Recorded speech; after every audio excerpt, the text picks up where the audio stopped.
Last class में हम लोगों ने जो प्रॉब्लम्स कंसंट्रेशन वाले पार्ट से रिलेटेड थे उस पर बातचीत की थी। आज हम लोग हमारी गाड़ी को आगे बढ़ाएंगे। जो हम लोगों ने इक्विवेलेंट कंसेप्ट सीखा है उस इक्विवेलेंट कंसेप्ट से रिगार्डिंग आप लोगों को न्यूमेरिकल्स करने हैं। और बस इस क्लास के बाद फिर तुम लोगों का नेक्स्ट अध्याय शुरू हो जाता है, दैट वुड बी टाइट्रेशंस। तो आगे बढ़ाते हैं अपनी गाड़ी को। देखो, बहुत ही फंडामेंटल चीज़ है वो 3 फॉर्मूले, और आपको वैलेंसी फैक्टर अलग अलग कंडीशंस में निकालते आना चाहिए। राइट नाउ अभी मैं जो न्यूमेरिकल्स ले रही हूँ उसमें वैलेंसी फैक्टर की एज सच उतनी ज़्यादा कोई रिक्वायरमेंट नहीं है, बेसिक्स बस ख़त्म। लेकिन अगर आप जब टाइट्रेशंस में आओगे तब वहाँ पे आपको वैलेंसी फैक्टर के बारे में पता होना चाहिए, ठीक है। बट कल जो मैं क्लास लूँगी वो ऑब्वियस है टाइट्रेशंस की नहीं रहेगी, वाली आपकी हार्डनेस ऑफ वाटर इस टॉपिक से रिलेटेड रहेगी। संडे की क्लास हम लोगों की ओलियम इस टॉपिक और वॉल्यूम स्ट्रेंथ ऑफ H2O2 से रहेगी। मंडे से हम लोग टाइट्रेशन स्टार्ट करेंगे, ठीक है। चलो तो अब ये कंटिन्यू करते हैं। जैसे मान लो तुम लोगों के पास पहला सवाल है, आपको बोला गया कि एक मेटल है और वो मेटल ऑक्सीजन के साथ कंबाइन होकर क्या बना रहा है, मेटल ऑक्साइड बना रहा है। और वो जो मेटल ऑक्साइड है उसमें क्या है, 40% का क्या है, ऑक्सीजन है। अब वो जो 40% का ऑक्सीजन है उसमें आपको ये पता करना है कि what is the equivalent weight of that metal. मतलब जो ऑक्साइड बन चुका है उस ऑक्साइड में आप लोगों का जो मेटल है उस मेटल का इक्विवेलेंट वेट कितना होगा। तो इक्विवेलेंट वेट को हम लोगों ने डिफाइन किस तरीके से किया है कि अगर आपके पास 8 ग्राम ऑक्सीजन होता, मैं ऑक्सीजन के स्पेसिफिक ही यहाँ पे बातचीत कर रही हूँ, रीज़न क्योंकि आप लोगों को यहाँ पर क्या बोला जा रहा है कि ऑक्सीजन के साथ कंबाइन करके वो ऑक्साइड बना चुका है, इसीलिए, ठीक है। तो इसीलिए मैं ऑक्सीजन के टर्म्स में बात कर रही हूँ। तो बातचीत ऐसी है कि अगर आपके पास 8 ग्राम ऑक्सीजन होता तो उस 8 ग्राम ऑक्सीजन से आपका मेटल कितने ग्राम में कंबाइन होता, दैट इज नोन एज आप लोगों का इक्विवेलेंट वेट। तो अभी जो मुझे कंडीशन दी है उसके अकॉर्डिंग मेरे पास 40% ऑक्सीजन है। इसका मतलब ये है कि अगर मैं मेरे टोटल वेट को अज्यूम करके चलती हूँ कि टोटल वेट मेरा कितना है, 100 ग्राम है मेटल ऑक्साइड का, तो उस 100 ग्राम में से जो 40 ग्राम है ये किसका वेट दिया हुआ है उस क्वेश्चन में, ऑक्सीजन का वेट दिया है। और जो बाकी का 60 ग्राम है वो ऑब्वियस है किसका वेट दिया होगा, आप लोगों को मेटल का वेट दिया होगा। ये तो गिवन इन्फॉर्मेशन है। बट इक्विवेलेंट वेट को तुम डिफाइन कैसे करोगे कि जब आपके पास ऑक्सीजन, फिलहाल आपके पास ऑक्सीजन कितना है, 40 ग्राम है, और उसके कंपेयर में जो मेटल है वो कितने ग्राम है, 60 ग्राम है। तो जब यही ऑक्सीजन मैं 40 के बदले 8 ग्राम का कर दूं तो उस वक्त मेरे पास मेटल कितना ग्राम यूज होगा, ये मेरा कंसर्न है, बस, और तो कुछ भी नहीं। तो इस चीज़ की आपको अब सिंपली क्या करना है, कैलकुलेशंस करनी है, वो बातचीत खत्म। तो यहाँ से कितना आ जाएगा, एक्स की वैल्यू आ जाएगी आप लोगों के पास ये ऊपर से 60 इंटू में 8 डिवाइडेड में 40, तो 8 वन ज़ा 8 फाइव ज़ा, बाकी की कैंसिलेशन कर लो। तो यहाँ से x की वैल्यू कितनी आ गई, 12। यानी कि यहाँ पे इस क्वेश्चन में जो इक्विवेलेंट वेट है वो मेरे मेटल का कितना दिया हुआ है, आप लोगों को 12 दिया हुआ है। ये है इससे रिलेटेड बातचीत, खत्म, ये हो गया सवाल। तो ऐसे परसेंटेज में कभी सवाल आ गया तो उसको इस तरीके से डील करना है। तो बेसिकली अगर आपको डिफाइन पता है ना तो आपको सब कुछ पता है। अगर आपको इक्विवेलेंट वेट का डिफाइन नहीं पता है और आप बिना डिफाइन के सोच रहे हो कि कोई फॉर्मूला है जिसके थ्रू मैं डालूंगा और आंसर आ जाएगा, तो नहीं होगा। जैसे अगर मान लेते हैं परसेंटेज में चीज़ें नहीं दी हुई हैं, क्योंकि ज़रूरी नहीं होता ना कि हर बार चीज़ें परसेंटेज में दी जाए। तो मान लो कि इस बार जो आपको काम दिया गया है वो परसेंटेज में नहीं दिया गया है। 1.20 ग्राम का, एक मिनट, ठीक है, अरे एक मिनट रुको, हाँ, चालू क्यों नहीं हो रहा है, ठीक है, 1.20 ग्राम का आप लोगों के पास क्या है, मेटालिक ऑक्साइड है। मतलब इस मेटालिक ऑक्साइड का जो पिछले केस में मैंने टोटल वेट 100 ग्राम एज्यूम किया था, इस बार आप लोगों को ये वेट क्या हुआ है, दिया हुआ है। इसमें से मेटल का वेट आपको दिया है और अगेन उसने तुमसे वही सेम चीज़ पूछी है कि आपको क्या करना है, जो मेटल है उस मेटल का आपको इक्विवेलेंट वेट कैलकुलेट करना है। खत्म हो गया सवाल। अगेन वही सिंपल है, आपको जो टोटल वेट दिया हुआ है वो टोटल वेट इस बार इस पर्टिकुलर केस में 100 ग्राम अज्यूम करने की नीड ही नहीं है। 100 ग्राम हम तब अज्यूम करते हैं जब हमको परसेंटेज में बातचीत हो रही हो। तो यहाँ टोटल वेट 1.020 ग्राम आपको दिया है। इसमें से आपके पास क्या दिया हुआ है, मेटल कितना दिया हुआ है, 0.54 ग्राम दिया है। तो ये मेटल आपको कितना है, 0.54। अब अगर कोई मुझसे पूछेगा कि अगर मेटल 1.02 में से 0.54 है तो ऑक्सीजन कितना होगा, तो ऑक्सीजन ऑब्वियस है कि 0.48 ग्राम होगा। ठीक है, टोटल में से बस हमने माइनस कर दिया है और कुछ नहीं। अगेन इक्विवेलेंट वेट की डेफिनेशन लगाओ। क्या होती है इक्विवेलेंट वेट की डेफिनेशन, कि आपको अगर फिलहाल मेटल दिया हुआ है 0.54 तो उसके कंपेयर में ऑक्सीजन दिया है 0.48। अगर ऑक्सीजन 8 ग्राम होता तो मेटल उसके एक साथ क्या उसी सेम 0.5 वाले ही अमाउंट में रिएक्ट करता, क्या नहीं, वो उससे कम में करता। कितने में कर रहा है, लेट इट बी एक्स में कर रहा है। तो अगर मैं कैलकुलेशन पार्ट में जाऊँ तो यहाँ से एक्स की वैल्यू कितनी आएगी आपके पास, 54 मल्टीप्लाई बाय 8 डिवाइडेड बाय 48। तो ये 8 6 6 1 6 9 so equivalent weight will be what, 9। ये है आप लोगों का फाइनल आंसर। तो मेटल का इक्विवेलेंट वेट ऐसा है। अब दोनों ही क्वेश्चन में मैंने ऑक्साइड लिया था। अब ज़रूरी नहीं है कि क्वेश्चन में ऑक्साइड आए, क्वेश्चन में आप लोगों को कुछ भी आ सकता है। हाइड्राइड आ सकता है, आप लोगों को क्लोराइड आ सकता है। जैसे एक एग्जांपल हम लेते हैं, लेट्स से आपको बोला गया है मेटल क्लोराइड। मेटल क्लोराइड के पास 39.3% में क्या मौजूद है, मेटल मौजूद है। अब अगेन यहाँ पे तुम्हें वही चीज़ कैलकुलेट करनी है, इक्विवेलेंट वेट। मतलब अभी जो मैं क्वेश्चन ले रही हूँ सभी में तुमसे इक्विवेलेंट वेट ही कैलकुलेट करवा रही हूँ। ठीक है, तो ऐसे में अभी मैं पूरा क्वेश्चन नहीं लिख रही हूँ, बस तुम समझ जाओ कि यहाँ पे आप लोगों को क्या करना है, इक्विवेलेंट वेट किस चीज़ का, उस मेटल का, ये आपको कैलकुलेट करना है।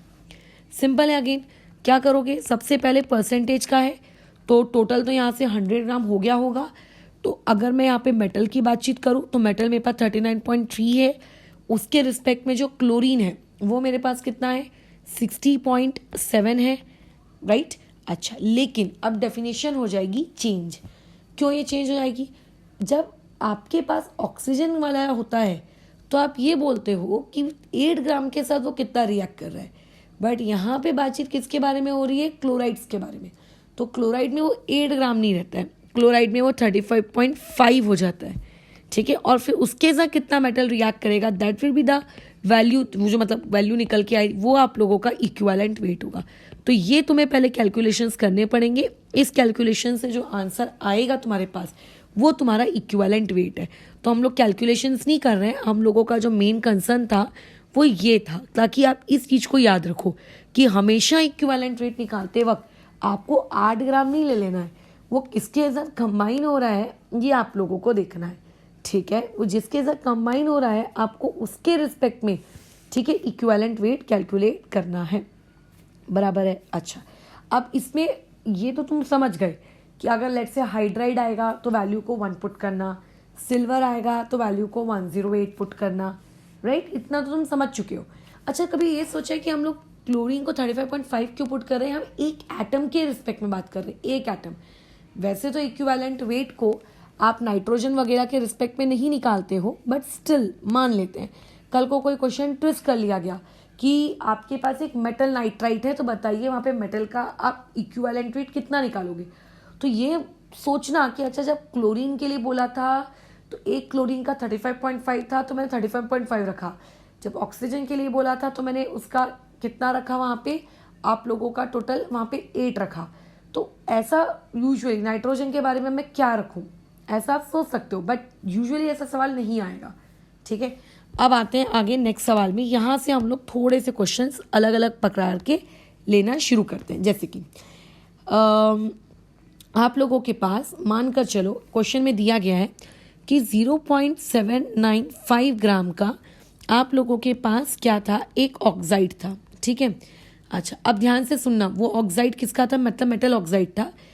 अच्छा, अब इसको मैंने क्या किया, हीट किया, मतलब मेरे पास जो पाउडर था लेट से, ठीक है, इसको मैंने हीट किया।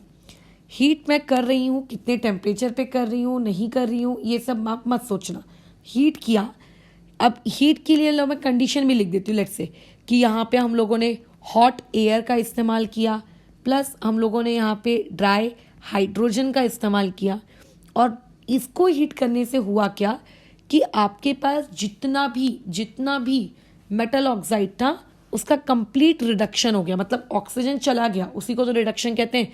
तो ठीक है, मेटल ऑक्साइड अंडर को रिडक्शन, तो आपका जो मेटल का ऑक्साइड है वो क्या हो चुका है, रिडक्शन कर चुका है। अब मेटल का ऑक्साइड जो रिडक्शन कर लिया तो इसका मतलब मेटल और ऑक्सीजन इस तरीके से अलग अलग हो गए होंगे, मेटालिक फॉर्म में कन्वर्ट हो गए होंगे। अब तुम्हें इस मेटल का क्या ढूंढने का है, आपको अगेन इक्विवेलेंट वेट ढूंढना है कि इसका इक्विवेलेंट वेट कितना रहा होगा। तो एक्चुअली में दिक्कत क्या है कि हम लोगों को इंफॉर्मेशन कैसी दी हुई होती थी, टोटल वेट दिया है मेटल का है, तो टोटल में से मेटल माइनस किया, ऑक्सीजन का आ गया।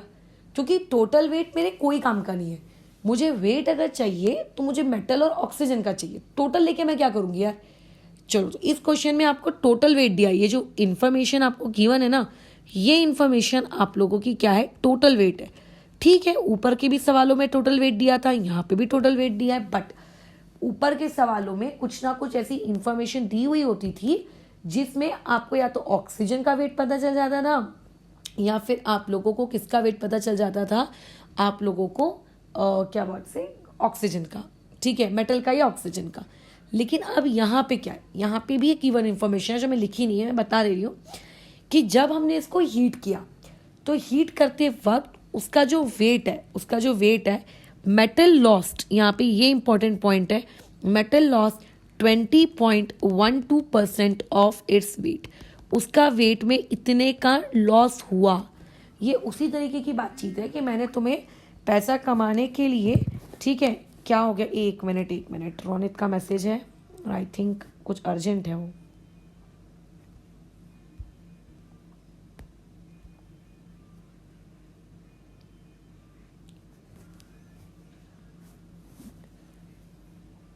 उसमें कोई दिक्कत नहीं है रोनित, वाली चीज़ वैसे जो कल स्टार्ट होगी वो गैल्वेनिक सेल्स के बारे में होगा, ठीक है। तो उसमें हम लोग स्काइप पे बातचीत करते हुए मैं वो टॉपिक तुझे जब रिक्वायर्ड रहेगा मैं सिखा दूंगी, ठीक है, उसको लेकर फिक्र मत कर, राइट। उसमें अपना अभी फ़िलहाल तुम रेस्ट लो, वो ज़्यादा ज़रूरी है। इन केस अगर कल इवनिंग का टेस्ट नहीं दे पाते हो उसमें भी कोई इशू नहीं है, तुम अभी फ़िलहाल जो कंडीशंस बाहर चल रही हैं कोविड वगैरह का, उसमें रेस्ट लेना बहुत ज़रूरी है। एक दिन की पढ़ाई से कुछ नहीं जाएगा, तो जिस दिन कंफर्टेबल फील करेगा उस दिन फिर टेस्ट दे देना। क्योंकि मैं इतना तो ट्रस्ट एटलीस्ट तुम पर तो कर सकती हूँ कि तुम उस कैटेगरी के स्टूडेंट नहीं हो कि अरे कि कॉल लगा के पूछने से कौन से सवाल आए थे बता तो सही, वो उस टाइप के तुम नहीं हो, तुम्हें अपनी खुद की परवाह है पढ़ाई को लेकर, ठीक है। तो अभी तुम रेस्ट करो और चलो, तुम्हें ऊपर समझ में आ गया है, जो तुम्हारा डाउट था उसको याद रखना रोनित, ये बहुत ही एक छोटा सा सवाल था। वो पेपर में जितने भी सवाल थे ना बहुत ही छोटे थे, क्योंकि IUPAC के टेस्ट में तुमसे क्या क्या पूछेगा बताओ, ठीक है। तो उसको थोड़ा अभी और अच्छे से प्रैक्टिस करना, ठीक है, भी रेस्ट लो, ठीक है। तो अभी उसने क्या किया कि जब आपने उसको हीट किया तो वो 20.12% का जो उसने वेट है वो क्या कर दिया, उसने लूज कर दिया। अब ये क्वेश्चन कल को ऐसा भी आ सकता था कि आपने उसको हीट ना करके आपने उसको एक ऐसी कंडीशन में रख दिया जहां पे उसने वेट गेन कर लिया। तो वेट गेन हो या वेट लॉस एक बेसिक मैथमेटिक्स है, राइट। अगर मैंने तुम्हें 1000 रुपये पैसा इन्वेस्ट करने के लिए दिया है, तुम कल को मुझे 2 रुपये का लॉस करा के लाके दे दोगे तो मैं 1000 में से 2 माइनस कर दूंगी, प्रॉफिट कर दोगे तो प्लस कर दूंगी। So it is a basic mathematics. तो इतनी बेसिक मैथमेटिक्स तो तुम्हारे अंदर घुसी हुई है अच्छे से कि इस टाइप के सवालों में तुम पुपट नहीं करोगे।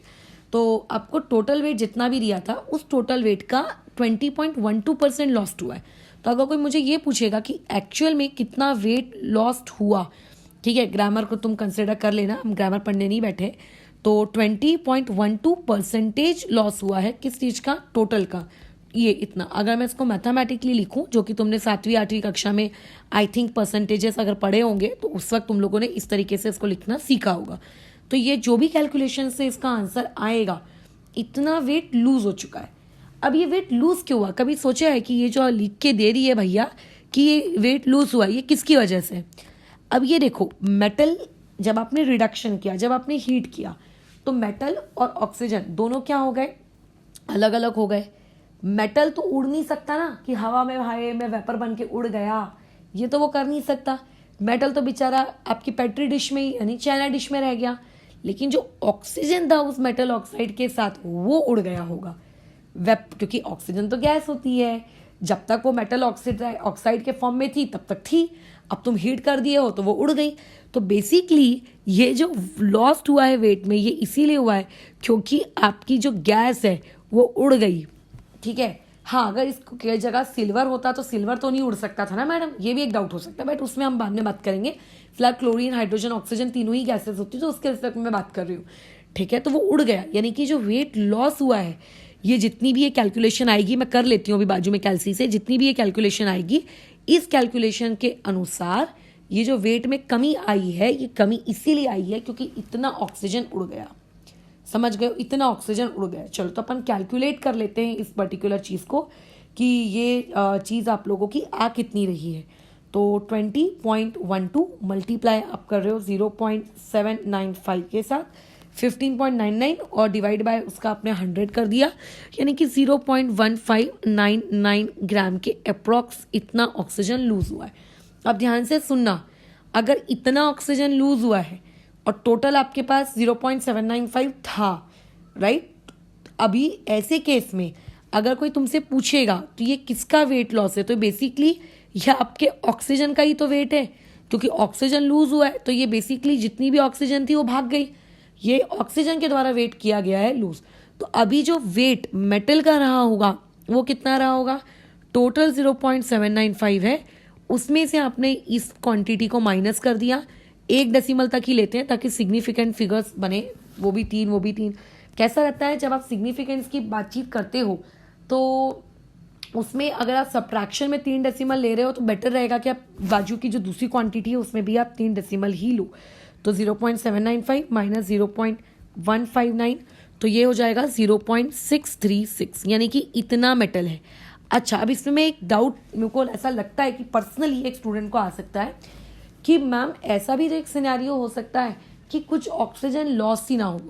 बिल्कुल हो सकता है ऐसा सिनेरियो, बट अगर ऐसा कोई सिनेरियो रहा कि सर्टेन अमाउंट ऑफ ऑक्सीजन अभी भी बची हुई है उस मेटल के साथ, सो इन दैट केस आप उसका इक्विवेलेंट वेट नहीं निकाल सकते।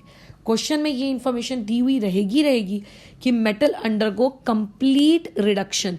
ये कंप्लीट मतलब जितना भी ऑक्सीजन था सब चला गया, कुछ भी नहीं बचा, ताकि हमको ये पता चले कि जो 0.636 ग्राम आपने निकाला है ये पर्टिकुलरली किस चीज़ का वेट है, आपके मेटल का है। और ये जो ऑक्सीजन आया 0.159 ये किसका है, ऑक्सीजन का है। और ऑक्सीजन के लिए हम कितना लेते हैं, 8। तो अगर कोई तुमसे यहाँ से पूछेगा कि मेटल का इक्विवेलेंट वेट कितना निकल कर आया, so calculation would be 0.636 multiply by 8 upon में 0.159। कैलकुलेशंस कर लेना, जो भी आंसर आएगा ग्राम में वो आप लोगों का इक्विवेलेंट वेट होगा किस चीज़ का, उस पर्टिकुलर मेटल का। ठीक है। तो जब भी कोई चीज़ ऐसी होती है, ठीक है, आप उसको सॉल्व करते हो, राइट। अच्छा, अब इसमें एक और आपको पैटर्न देखने को मिलता है इस पर्टिकुलर सवाल में। देखो, वो पर्टिकुलर पैटर्न ऐसा ये है कि उस पर्टिकुलर पैटर्न में कुछ लॉस नहीं हो रहा है, मतलब कुछ कम नहीं हो रहा है। आप करते क्या हो, आप कन्वर्जन कर रहे हो। ये एक और पैटर्न है। मैं हर पैटर्न के एक एक सवाल ले रही हूँ ताकि तुम्हारी नोट्स कॉपी में वैरायटी रहे। ठीक है। अगर मैं एक ही जैसे 50 सवाल ले लूँगी वैल्यू चेंज कर करके, तो तुम खुद सोचो उस पर्टिकुलर नोट्स कॉपी की क्या औकात है, रद्दी है वो। ठीक है, कोई मतलब नहीं है ऐसी नोट्स कॉपी का। अगर आपके पास एक ही पैटर्न के 50 सवाल हैं, तुम क्योंकि अगर जेडबलई के एग्जाम की तैयारी कर रहे हो तो इतनी बेसिक बुद्धि की तुमसे एक्सपेक्टेशन की जाती है कि तुम्हें कम से कम अगर एक इंसान वैल्यू चेंज करके दे दे एक ही जैसे सवालों की, तो एटलीस्ट तुम वो बना सको। अगर तुम वो नहीं बना सकते हो तो फिर तुम इस एग्ज़ाम के लिए एलिजिबल कैंडिडेट ही नहीं हो। ठीक है। अगर तुम वैल्यू चेंज की हुई, जैसे जब 10th में थे तुम कैसे हंसते थे कि अरे रेडियस दिया हुआ है, क्या कहते हैं, लेंथ दी हुई है, एक बंदे को स्लैंट हाइट मतलब हाइट दी हुई है, स्लैंट हाइट निकालते नहीं आ रही, चलो स्लैंट हाइट निकालना सिखा दिया, तो अगली बार मान लेते हैं एल और आर दे दिया, एच निकालने को बोल रहा है तो उसको एच निकालना नहीं आ रहा है। ऐसे लोगों पे हंसते हैं ना, तो यही सेम चीज़ यहाँ पे होती है। जिस इंसान को अगर सिर्फ वैल्यू चेंज करके दे दी जाए थोड़ी बहुत ऊपर नीचे, लेट से मान लेते हैं मैं अभी तुमसे इक्विवेलेंट वेट निकाल रही हूँ, कल को मैं तुमसे बोलूँगी कि जाके जरा मोलैरिटी निकाल और तुझे वॉल्यूम दे दूंगी, तो क्या होगा, तुम मोलैरिटी नॉर्मेलिटी निकालो, तो तुम क्या बोलोगे, हाँ ठीक है मैडम वॉल्यूम है, इक्विवेलेंट वेट है, फटाफट निकाल देते हैं, यही बोलोगे ना। तो ऐसे में ज़रूरी नहीं है कि सवाल एग्जैक्टली इक्विवेलेंट वेट की कैलकुलेशंस के लिए आए, इसके थ्रू कुछ और पूछ सकता है, बट रास्ता तो इक्विवेलेंट वेट से ही जाएगा, राइट। अब अगर इतना सा भी तुम चेंज डिटेक्ट नहीं कर पाए कि अरे ये तो वही सवाल है, बस इक्विवेलेंट वेट निकालना है तो इक्विवेलेंट वेट निकालना तो हमने सीखा था, तो ऐसे लोगों की ये फील्ड ही नहीं है, उसमें छोड़ दो। उसके लिए फिर सादी सिंपल कैसा बोर्ड्स की पढ़ाई करो, और उसमें भी बता दे रही हूँ मैं, बोर्ड्स की पढ़ाई में भी अच्छा खासा ब्रेन की रिक्वायरमेंट वहाँ भी होती है। अगर उतना भी नहीं है तो पता नहीं तुम फिर साइंस फील्ड में कर ही क्या रहे हो, फिर मत ही करो साइंस। लेकिन फिर भी लोगों के अंदर चस्का रहता है साइंस का कि साइंस पढ़ेंगे, साइंस कॉमर्स में नहीं जाएंगे, आर्ट्स में नहीं जाएंगे, तो फिर जैसे तैसे बोर्ड्स के आंसर रट्टा मार के थ्योरी पेपर में अच्छा स्कोर करके निकालो, यही एक तरीका आपके पास बचेगा, ठीक है, अगर आप इतना भी ब्रेन यूज़ नहीं करना चाहते हो तो। अदरवाइज थोड़ा बहुत तो लगाना पड़ेगा दिमाग। अच्छा, आगे का सवाल करते हैं। देखो, आपके पास एक ऑक्साइड था मेटल का, इतने ग्राम का, ओके वेरी गुड। क्या इस ऑक्साइड को हमने हीट करके उसके अंदर के ऑक्सीजन को निकाला? नहीं, ऐसा क्वेश्चन में कहीं नहीं लिखा है। हाँ, बट ये जरूर बोला है कि उस ऑक्साइड को मैंने कन्वर्ट कर दिया है इतने ग्राम के क्लोराइड में। मतलब बेसिकली इस क्वेश्चन में हो क्या रहा है कि जो भी मेटल का ऑक्साइड था, that metal oxide is now converted into metal के क्लोराइड में, ठीक है। ये वाली चीज़ मेटल क्लोराइड में कन्वर्ट हो गई। जब वो मेटल ऑक्साइड था तब टोटल वेट इतना था, ठीक है, और अब वो मेटल क्लोराइड है, अब टोटल वेट आप लोगों का इतना है।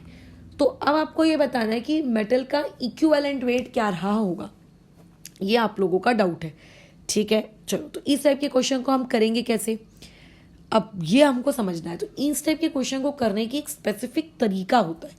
अगर आपको तरीका नहीं पता है और आप सोच रहे हो कि मैंने थ्योरी पढ़ी है, मैंने ऊपर के 3-4 न्यूमेरिकल देख लिए हैं तो मैं ये बना लूंगा, तो नहीं बनेगा।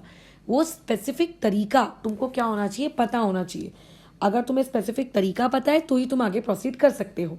जैसे कि यहाँ पे सबसे पहले आपको अजम्पशन लेना है, वो ये कि आपको ये चीज़ बतानी होगी आपके क्या कहते हैं क्वेश्चन वाले को कि इक्विवेलेंट वेट को मैं क्या ले रहा हूँ भाई, देख एक्स ले रहा हूँ, ठीक है। तो यहाँ पे सबसे पहली चीज़ आप लोगों को लिखनी पड़ेगी कि लेट एक्स, हम लोगों ने यहाँ पे क्या ले लिया है, इक्विवेलेंट वेट ले लिया है। किस चीज़ का इक्विवेलेंट वेट ले लिया है मैंने, मेरे मेटल का।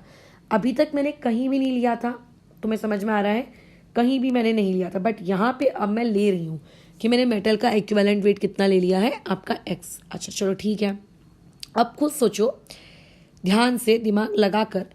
अगर तुमसे कोई ये पूछेगा कि अगर मेटल का इक्विवेलेंट वेट 8 है, ठीक है, तो उस सॉरी एक्स है, तो उस एक्स के साथ तुम कितनी ऑक्सीजन एक्सपेक्ट कर रहे हो। मतलब बेसिकली क्या मैं ये लिख सकती हूँ कि ये 0.1057 आप लोगों का x+8 होगा। मतलब एग्जैक्टली x+8 इक्वल टू ये नहीं होगा, अदरवाइज मैंने x की वैल्यू ऐसी निकाल ली होती, जैसे इतना होने पर इतना मिल रहा है। तो सिमिलरली अगर मैं ऑक्सीजन का इक्विवेलेंट वेट, मेटल का इक्विवेलेंट वेट अगर मैं x मान लेती हूँ, तो उस x के साथ आप लोगों का कौन कंबाइन हो रहा होगा, 8 ग्राम ऑक्सीजन कंबाइन हो रहा होगा। और ये जो टोटल क्रिएट होगा, ये टोटल से बनेगा मेटल क्लोराइड।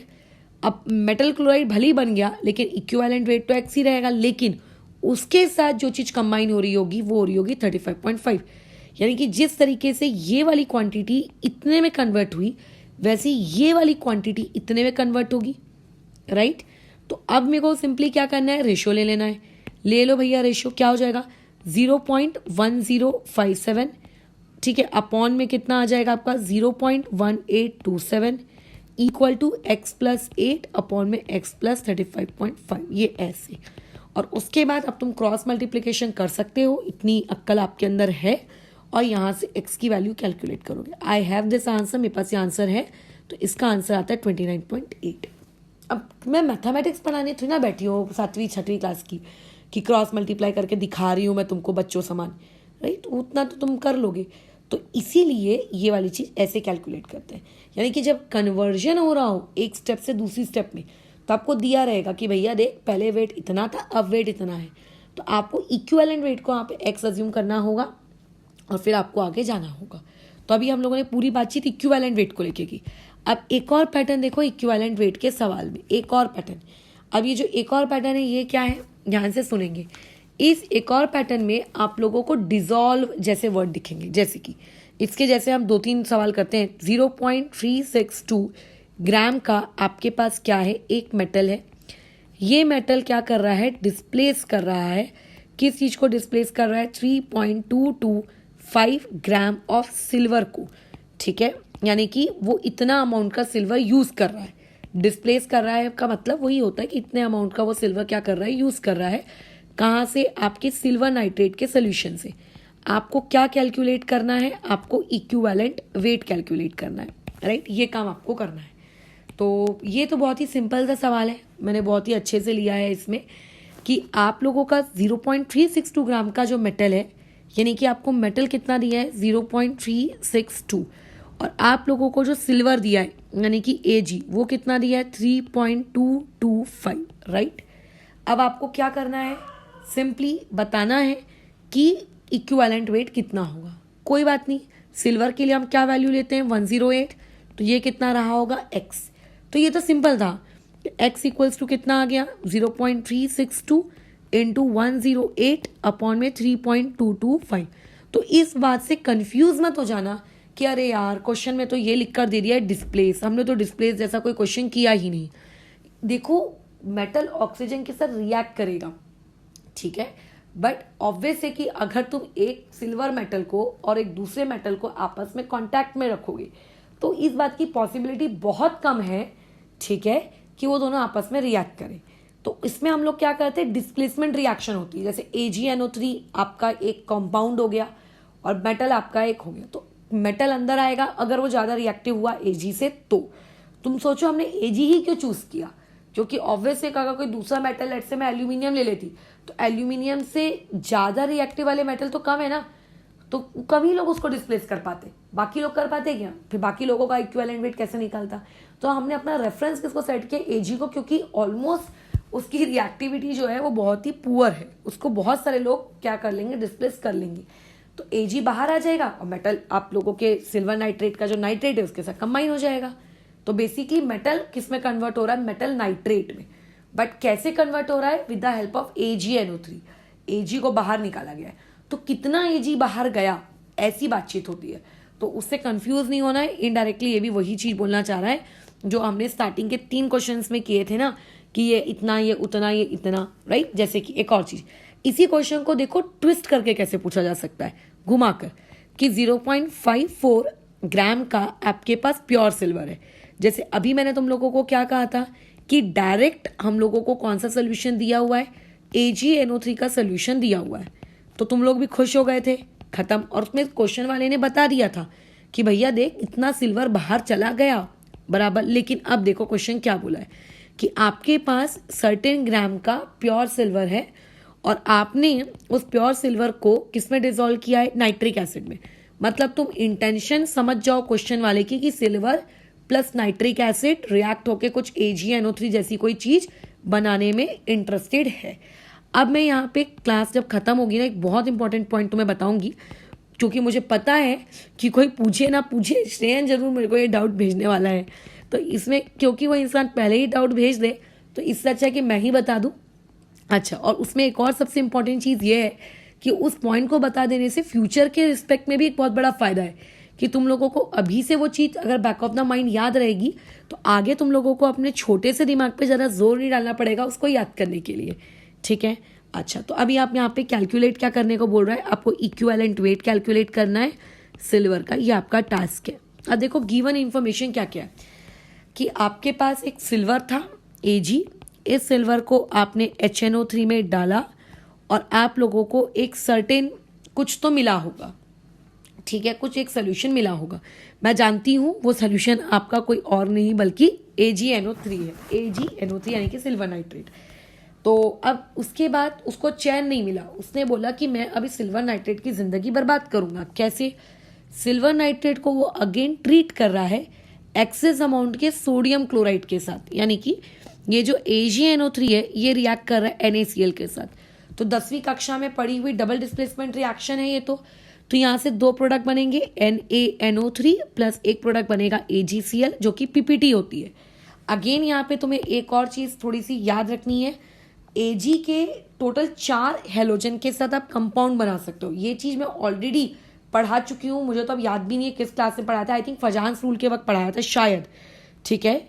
शायद फजांस रूल के वक्त पढ़ाया था, बट सिंस अभी इसका मुद्दा उठा है तो तुरंत यहाँ पे हम लोग हमारा क्विक रिवीजन कर लेते हैं। Ag को आप 4 हेलोजेंस के साथ कंबाइन करो, AgF, AgCl, AgBr, AgI, right? Okay, उसमें याद रखना, इस पॉइंट को मैं यहाँ लिख दे रही हूँ, ये क्विक रिवीजन पार्ट है क्योंकि वो हमारी बातचीत के दौरान आया है। तो अगर आप ये बार बार आपके कानों में अगर कोई पॉइंट आता रहता है तो आपको बैक ऑफ द माइंड वो याद होता जाता है। तो रिवीजन पार्ट ये है कि अगर आपके पास टोटल ये 4 लोग हैं तो इन चारों में एक सबसे इंपॉर्टेंट चीज़ ये होती है, क्वेश्चन लिख के आता है कई बार ऑप्शन में कि Fajans rule is not applicable for, ऐसा आता है। तो उसमें ना एक ऑप्शन AgF का भी होता है, ठीक है? तो याद रखना फजांस रूल सिर्फ कोवैलेंट कंपाउंड्स के लिए एप्लीकेबल होता है, आयोनिक के साथ फजांस रूल का दूर दूर तक का कोई वास्ता नहीं है, ठीक है? ये पहला पॉइंट। तो इस वजह से AgF क्यों वास्ता नहीं है? अच्छा, वास्ता नहीं है। तो अब जो AgF है ये आप लोगों का एक आयोनिक कंपाउंड होता है, इस बारे में याद रखोगे, ठीक है? AgF जो होता है वो आप लोगों का फजांस रूल के अकॉर्डिंग, इसके आप किसी भी क्या कहते हैं आप बता नहीं पाओगे कि इसमें फजांस रूल लगेगा कि नहीं लगेगा, ठीक है? बराबर, ये याद रखना क्योंकि ऑप्शंस आ सकते हैं और ऑप्शंस अगर आए तो वहाँ पे लुढ़क मत जाना। बाकी के जो ये 3 महाशय लोग हैं ये तीनों के तीनों कोवैलेंट कंपाउंड होते हैं सिवाय पहले वाले को छोड़कर, ठीक है? अच्छा, उसके अलावा कोवैलेंट के अलावा ये लोग आप लोगों के PPT के फॉर्म में होते हैं, मतलब PPT होते हैं। अच्छा, और उसके बाद नेक्स्ट चीज AgCl की PPT वाइट कलर की होती है, AgPr की PPT पेल येलो कलर की होती है, मतलब लिटिल बिट येलोइश, और ये जो AgI है ये आपको अच्छा खासा येलो दिखता है। ये आप लोगों को चीज़ें याद रखनी है, ठीक है? तो AgF एक आयोनिक कंपाउंड है, ध्यान रखोगे, ठीक है? ये क्या है? आप लोगों का आयोनिक कंपाउंड है। तो कई बार हम लोगों का दिमाग कैसा चलता है कि नहीं मैडम आयोनिक थोड़ी नहीं हो सकता ना, कैसे आप आयोनिक बोल रहे हो, वो तो बाकी के लोग उसके ऐसे हैं ना। ऐसा नहीं चलता, ठीक है? ऐसा नहीं चलता, आपको ये याद रखना है। तो ये आज का हमारा GK फैक्ट नंबर 1। एक और GK फैक्ट बताऊंगी बट वो क्लास के बाद, क्योंकि उसमें थोड़ा प्रवचन ज़्यादा हो जाएगा, ठीक है? अब हुआ क्या, ये को NaNO3 प्लस AgCl बना, ठीक है? बना। अब उसमें क्या बोल रहा है कि 0.7175 ग्राम का सिल्वर क्लोराइड। अच्छा, यानी कि जो AgCl बना है ये AgCl का आप लोगों को वेट एक्चुअली दिया है कि इतने ग्राम की PPT बन रही है, 0.7175 ग्राम की PPT। और ये सारी चीज़ें हम लोग ना एक्चुअली लैब में करते हैं, सही में PPT वगैरह बनाते हैं। अच्छा, और जो Ag है वो कितना है आप लोगों का, 1 मिनट, ये Ag कितना है, 0. आप लोगों का 54 ग्राम है, राइट? ये हो गया आप लोगों का Ag, डन। तो Ag से आप AgCl तक आ गए। अब वो आपसे ये पूछ रहा है कि जो इक्विवेलेंट वेट है आपके Ag का वो कितना रहा होगा। तो ना तो यहाँ पे कुछ लॉस्ट हो रहा है, समझ में आ रही बात, ना ही यहाँ पे कुछ कन्वर्जन हो रहा है। तो इस टाइप के सवाल को हम कैसे करेंगे? वेरी सिंपल, आप लोगों को एकदम ध्यान रखना, ये तो उसी के ऊपर वाले जैसा ही सवाल है बट थोड़ा सा ना उसने इस चीज को गंदगी में कन्वर्ट कर दिया। देखो, कंपाउंड कौन है, ये जो बीच की प्रोसेस है ये कचरा है, कंपाउंड है ये और मेटल है ये, ठीक है? होता क्या है, हम इक्विवेलेंट वेट को हाइड्रोजन, क्लोरीन, क्या नाम है उसका, ऑक्सीजन और सिल्वर, चारों के टर्म्स में डिफाइन करते हैं। तो हमारा जो ब्रेन है वो कैसे फंक्शन करता है कि यार Ag का तो इक्विवेलेंट वेट क्या होगा आप लोगों का, हमें कभी निकाला नहीं जाएगा, वो तो हमेशा दूसरों का निकालने के लिए काम में आएगा। ऐसा नहीं है, इस बार कंपाउंड बना है AgCl, यानी कि पता है ये कहानी कैसी है कि आपको AgCl का टोटल वेट दिया हुआ है 0.7175 और इस टोटल वेट में से जो आप लोगों का Ag है ये दिया हुआ है 0.54। तो ऑब्वियस है कि जो साथ में Cl रहा होगा ये रहा होगा 0.1775 ग्राम, ये ऐसा। तो डोंट यू थिंक कि स्टार्टिंग के 3-4 सवालों के जैसा ही हो गया है? तो आसान सा, एक कॉलम बनेगा Ag का, एक कॉलम बनेगा Cl का, ये आ गया 0.54, ये आ गया 0.1775। और जो क्लोरीन है, ये क्लोरीन आप लोगों को कितना दिया हुआ है, ये क्लोरीन हमका 35.5 और उसके बाद ये वाली चीज़ कितनी हो गई आप लोगों की X। ये अब यहाँ से X की वैल्यू कितनी आ जाएगी, 0.54 मल्टीप्लाई बाय 35.5 और अपॉन में जो भी तुम्हें रखना है, के कैलकुलेशन कर लो। तो एक्चुअल में ये सवाल क्यों दिया गया है, ताकि तुम रिएक्शन देख के डर जाओ। पहला पॉइंट, ये सवाल एक्चुअली क्यों दिया गया है, ताकि तुम्हारे पीछे मेमोरी के ये स्टोर रहे अच्छे से कि नहीं यार, सिल्वर से तो हमेशा हम दूसरों का निकालते हैं, हम सिल्वर को थोड़ी ना यूज कर सकते हैं खुद का निकालने के लिए। मतलब सिल्वर को हम खुद का निकालने के लिए कैसे यूज करें। ये सिर्फ एक कंफ्यूजन के लिए दिया गया, अदरवाइज ऊपर वाले सवाल में और नीचे वाले सवाल में कोई अंतर नहीं था। ठीक है, तो इस तरीके के कंफ्यूजन के जो बॉम्ब है वो तुम्हारी तरफ फेंके जाते हैं। बट अगर पेशेंटली आप सुन रहे हो चीज़ों को, आप समझ रहे हो, दिमाग का इस्तेमाल कर रहे हो, तो तुम इन बॉम्ब्स को कैसा आसानी से डिफ्यूज कर सकते हो। ठीक है, तुम सिर्फ रट्टू तोता बनने के उससे करोगे तो नहीं बने होगा काम। एक और सवाल, 0.1917 ग्राम का आप लोगों को क्या दिया हुआ है, एक क्लोराइड दिया हुआ है। ठीक है, ऑफ अ मेटल, मतलब मेटल क्लोराइड आपको इतना वेट का उसने दे के रखा है। अब आपने ये कहा कि इस मेटल क्लोराइड को हम लोग क्या कर रहे हैं, पानी में डिजोल्व कर रहे हैं। जैसे ऊपर हम लोग किस में डिजोल्व कर रहे थे उस पर्टिकुलर चीज को, आपके HNO3 में। ठीक है, तो यहाँ पे हम लोग उसको किस में डिजोल्व कर रहे हैं, आप लोगों के वाटर में। और वाटर में डिजोल्व करने के बाद वही सेम प्रवचन कि आप उसको क्या कर रहे हो, एक्सेस ऑफ जो आपका AgNO3 का सोल्यूशन है आप उसमें डिजोल्व करते हो, सच दैट कि यहाँ पे PPT फॉर्म होती है। किस चीज की PPT फॉर्म हो रही है, 0.2638 ग्राम के अगेन सिल्वर क्लोराइड की PPT फॉर्म हो रही है। खत्म। तो क्या चेंज है ऊपर वाले क्वेश्चन में और नीचे वाले क्वेश्चन में, सिर्फ इस बात का चेंज है कि ऊपर मैंने उसको डिसॉल्व किया था किस पर्टिकुलर चीज में, आप लोगों के AgNO3 में। ठीक है सॉरी HNO3 में, और यहाँ पे मैं उसको किस में डिसॉल्व कर रही हूँ, आप लोगों के वाटर में। बस ये इतना सा ही चेंज है और कुछ भी नहीं। तो PPT किसकी बन रही है, सिल्वर क्लोराइड की बन रही है। आपको इक्विवेलेंट वेट किसका निकालना है, आपको आपके मेटल का निकालना है। खत्म।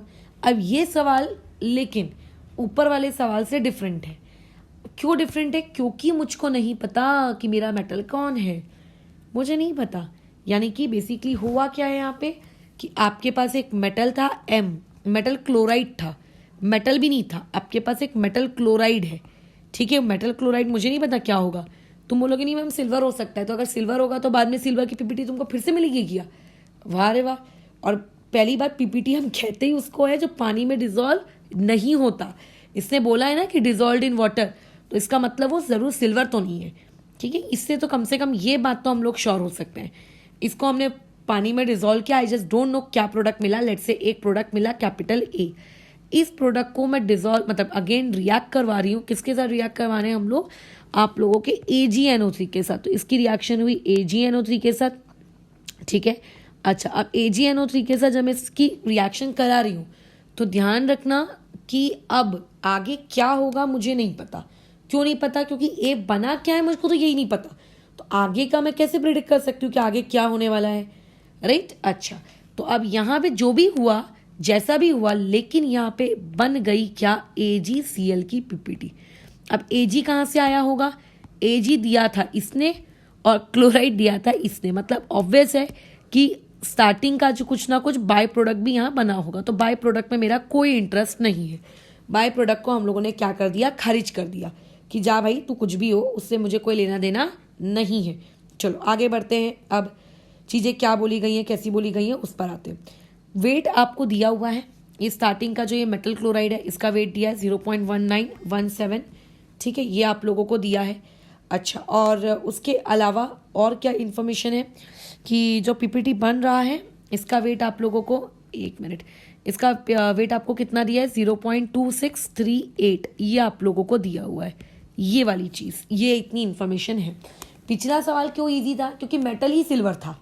ठीक है, पिछला सवाल ही क्यों ईजी था, क्योंकि मेटल ही सिल्वर था। अब मुझे तो यहाँ पता ही नहीं है कि आपका मतलब मेटल कौन है।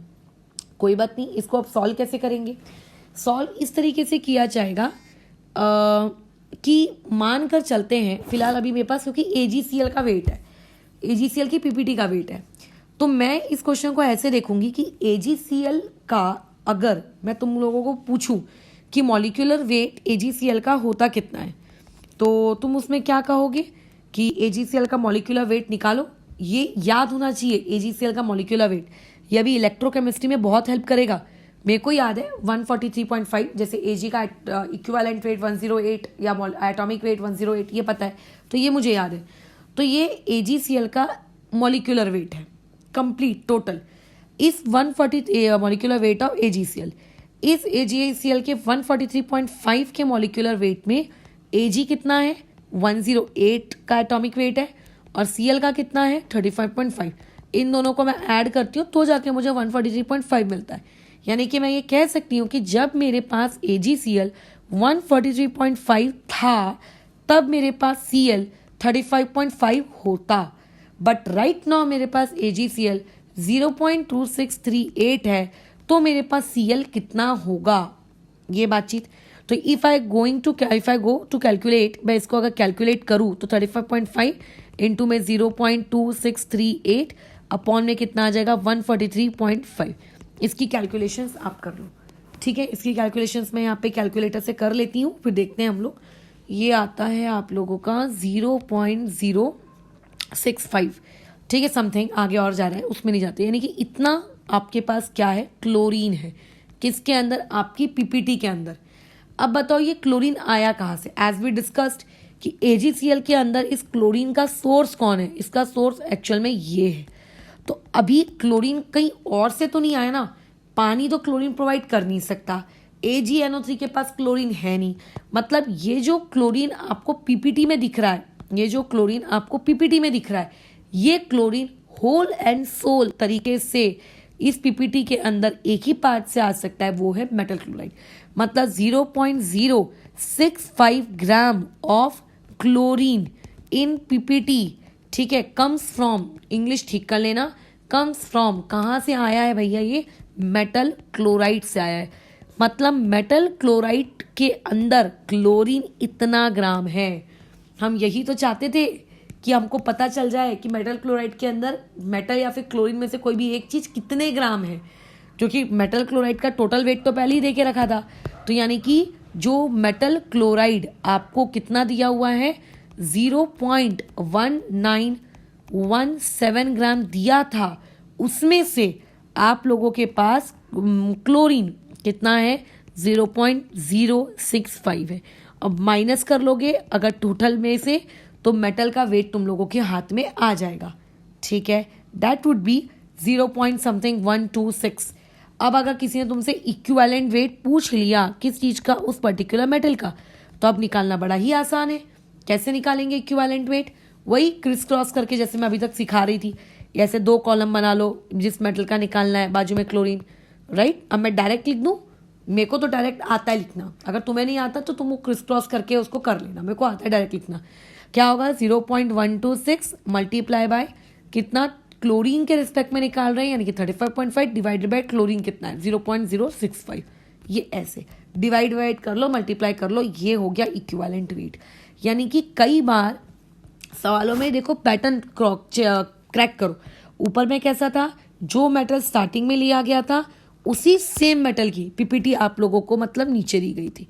तो बहुत ही आसान केस था, बचपन जैसा छोटा सा प्यारा सा। परंतु जो नेक्स्ट केस लिया गया उसमें स्टार्टिंग में लिया हुआ मेटल और जिस चीज़ की आपको PPT मिल रही है वो दोनों डिफरेंट है। तो इस तरीके से कैसा है, सवालों के पैटर्न्स को आपको याद रखना पड़ता है कि अच्छा अगर इस टाइप का पैटर्न है तो ये चीज़ ऐसे, अच्छा ये इस टाइप का पैटर्न है तो इस चीज़ को ऐसे, ठीक है। अब इसमें कई लोगों का डाउट होता है कि मैडम आपने हाइड्रोजन, ऑक्सीजन और क्लोरीन को ही रेफरेंस एलिमेंट्स क्यों लिया इक्विवेलेंट वेट को डिटरमाइन करने के लिए। तो देखो सिंपल सी चीज़ है, मेरे को कोई या किसी और को हाइड्रोजन, ऑक्सीजन या क्लोरीन से बहुत ज़्यादा प्रेम नहीं था। दिक्कत ये है, फ़ायदा ये है कि आपके नेचर में ऑर्गेनिक या इनऑर्गेनिक जो भी आप बोलो, इन पर्टिकुलर एलिमेंट्स का बहुत सारे कंपाउंड्स पाए जाते हैं। मतलब बहुत सारे कंपाउंड्स के अंदर में ये 3 एलिमेंट मिलता है। ऑक्सीजन तो देखो तुम्हें और हाइड्रोजन तो देखो तुम्हें हर ऑर्गेनिक कंपाउंड में दिखेगा, हर ऑर्गेनिक कंपाउंड में। तो क्योंकि ये मैक्सिमम रिएक्शंस में मिलते हैं, मैक्सिमम रिएक्शन शो करते हैं, बहुत सारे कंपाउंड में है, राइट, इस वजह से ये इसीलिए ऐसा हुआ है।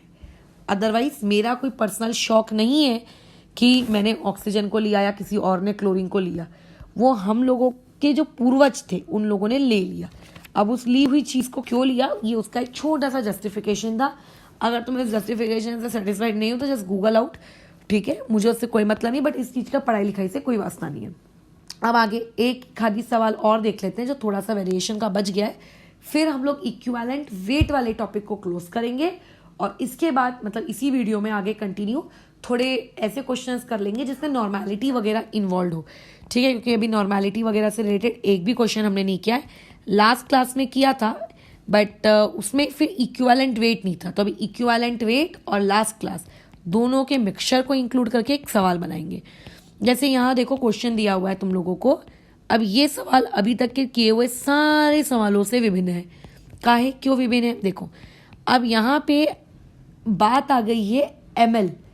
एमएल का मतलब तो तुम समझ ही गए होगे कि किसकी बात की जा रही है, ठीक है। एनटीपी ये आ गया, हे भगवान। और अब आपको अगेन वही सेम चीज़ पूछी है, इक्विवेलेंट वेट मेटल का कितना होगा बताओ, सेम वही चीज़। तो ऐसे केस में ध्यान से सुनेंगे ज़रा, 0.33 ग्राम का आपका जो मेटल है उसको मैं H2SO4 में डाल रही हूँ। ऑब्वियस है डिस्प्लेसमेंट रिएक्शन हो रही होगी, है ना, मेटल सल्फेट बनेगा और हाइड्रोजन गैस लिबरेट होगी।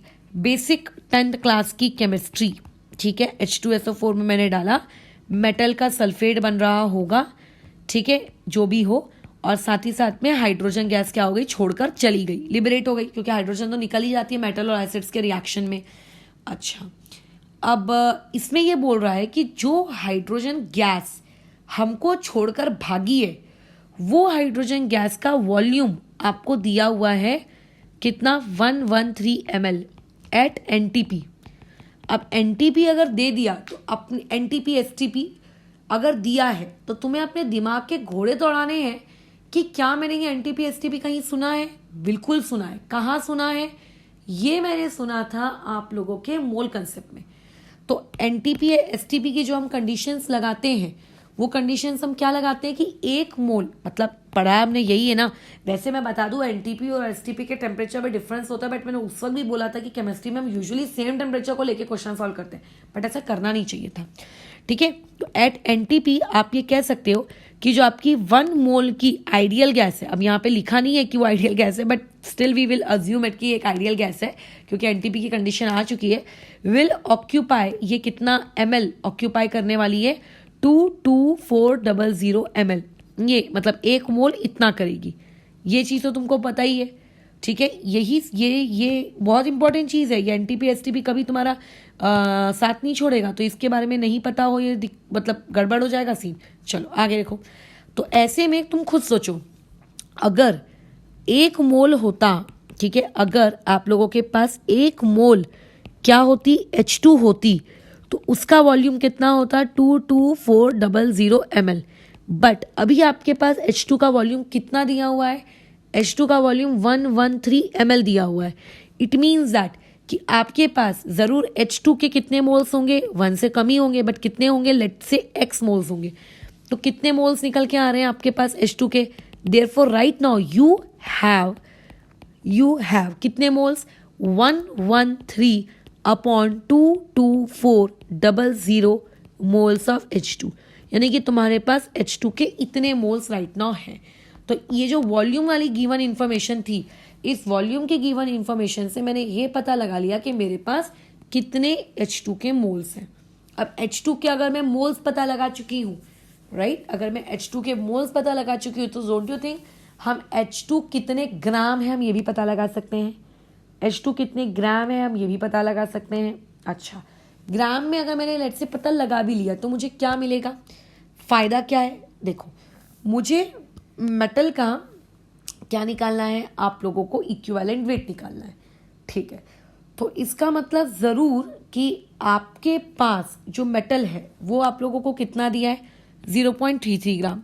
मतलब जो हमारी मेन समस्या होती है कि मेटल का वेट कितना है वो हमको दिया है। बट हमेशा कैसा होता था कि metal oxide, metal chloride, metal hydride कभी ना कभी वो किसी ना किसी के साथ कंबाइन होते थे। इस बार वो किसी के साथ कंबाइन नहीं है। इट मीन्स दैट इस बार मेटल अकेला है, और अकेले मेटल से तो इक्विवेलेंट वेट निकालना हमने सीखा ही नहीं है।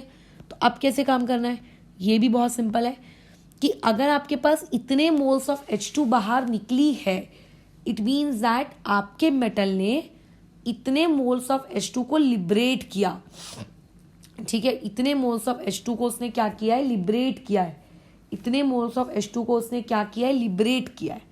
ठीक है, इतनी मोल्स ऑफ मतलब 0.33 ग्राम ऑफ मेटल के पास इतनी औकात है कि मैं इतने मोल्स ऑफ H2 लिबरेट कर सकती हूँ।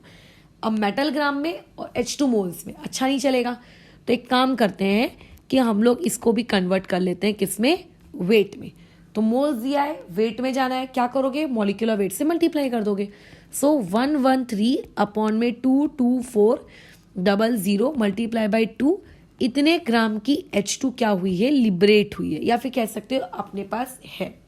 ठीक है, अब इक्विवेलेंट वेट क्या होता है कि अगर मेटल 1 ग्राम H2 के साथ रिएक्ट करता तो, अब ध्यान से सुनना, इसका मतलब यह है कि जब आपके पास 0.33 ग्राम, यही था ना, हाँ यही होगा, का मेटल था, तो उस मेटल ने अपने अंदर से 113 अपॉन 22400 इंटू 2 ग्राम की क्या निकाल के आपके पास भेजी, हाइड्रोजन निकाल के उसने आपके पास भेजा। बट इक्विवेलेंट वेट के कंसेप्ट के अकॉर्डिंग हम लोगों को तो हाइड्रोजन कितना चाहिए था, हम लोगों को तो हाइड्रोजन 1 चाहिए था। ठीक है, हमको तो हाइड्रोजन 1 ग्राम चाहिए था। तो अगर आप ये चाहते हो कि हाइड्रोजन 1 ग्राम होता, मतलब 1 ग्राम अगर है, तो बताओ मेटल कितना होगा, बताओ मेटल कितना होगा। Simple, do cross multiplication, answer आ गया तुम्हारी झोली में। तो यानी कि अगर आपको स्टार्टिंग में ये नहीं बोला गया है कि मेटल ऑक्सीजन के साथ कंबाइन है कि किसके साथ कंबाइन है, तो जो गैस लिबरेट हो रही है वो कब लिबरेट हुई, जब मेटल ने उसको डिस्प्लेस किया, मतलब मेटल ने उसको बोला भाग यहां से करके, क्योंकि मैं तेरे बदले अंदर जा रहा हूं। बेसिकली ये सवाल वही हो गया ना, जब मैंने ऊपर नहीं बताया था कि सिल्वर ने उसको डिस्प्लेस कर लिया, मेटल ने सिल्वर को डिस्प्लेस कर लिया और सिल्वर बाहर चला गया, सिल्वर की पीपीटी बन गई, राइट। तो ये भी तो वही हो रहा है, मेटल क्या कर रहा है, हाइड्रोजन को डिस्प्लेस कर रहा है। तो इतना ग्राम इतने हाइड्रोजन को डिस्प्लेस कर सकता है। तो अगर हाइड्रोजन 1 ग्राम होता, क्योंकि इक्विवेलेंट वेट तो 1 के रिस्पेक्ट में निकालेंगे ना हाइड्रोजन के लिए, तो वो कितना डिस्प्लेस करता, तो ये उसकी कैलकुलेशंस है। तो यहाँ से आपके पास जो भी आंसर निकल के आएगा वो इक्विवेलेंट वेट होगा मेटल का, जो कि आएगा 0.33 अपॉन में यहाँ मल्टीप्लाई में आ जाएगा 22400, ये 113 मल्टीप्लाई बाई 2, ये हो गया इक्विवेलेंट वेट मेटल का। ठीक है, तो चाहे डिस्प्लेस वर्ड आप लोगों के सिल्वर के साथ आए कि किसी दूसरी रिएक्शन में आए, तो पहले याद रखना डिस्प्लेस कौन हुआ है। ठीक है, डिस्प्लेस अगर कोई हो रहा है मतलब समझ जाओ कि इस तरीके से आपको टेढ़ी हाथ से निकालना है। एनटीपी एसटीपी का क्या रोल है ये भी तुमको मैंने बता दिया है। ठीक है, ऐसा ही एक सवाल मैं तुम्हें होमवर्क के लिए देती हूँ, वो वाला मैं नहीं कर रही हूँ क्योंकि सेम है, बस वैल्यू चेंज की है, तो तुम्हें आना चाहिए। देखो क्या बोला है, अभी ऊपर वाले केस में आपको नहीं बताया गया था कि मेटल कौन सा है, यहाँ पे मैं स्पेसिफाई कर देती हूँ कि आपके पास एक 0.2 ग्राम का मेटल है और उस पर्टिकुलर मेटल को आप क्या कर रहे हो, डिसॉल्व कर रहे हो, किस में, डाइल्यूट H2SO4 में, ये आप लोग हरकत कर रहे हो। ठीक है, अच्छा, और उसके बाद आपने ये कहा कि कुछ H2 गैस वहाँ से क्या हुई, लिबरेट हुई। ठीक है, जो H2 गैस लिबरेट हो रही है उसका जो वॉल्यूम है वो 185 ml है एट NTP पे। ठीक है, और आपको अगेन यहाँ पे क्या करना है, इक्विवेलेंट वेट कैलकुलेट करना है। ठीक है, किस चीज़ का इक्विवेलेंट वेट कैलकुलेट करना है, आप लोगों के mg का, ये mg था। ठीक है, मैग्नीशियम ये आपका है। इसका आंसर मैं बता देती हूँ ताकि तुम आंसर को टैली कर सको। So answer would be 12। वैसे तो मैग्नीशियम का इक्विवेलेंट वेट इतना ही होता है। ठीक है, देखो इक्विवेलेंट वेट होता क्या है, molecular weight divided by valency factor. तो मैग्नीशियम एक मेटल है, राइट, उसका वैलेंसी फैक्टर कितना होगा, 1।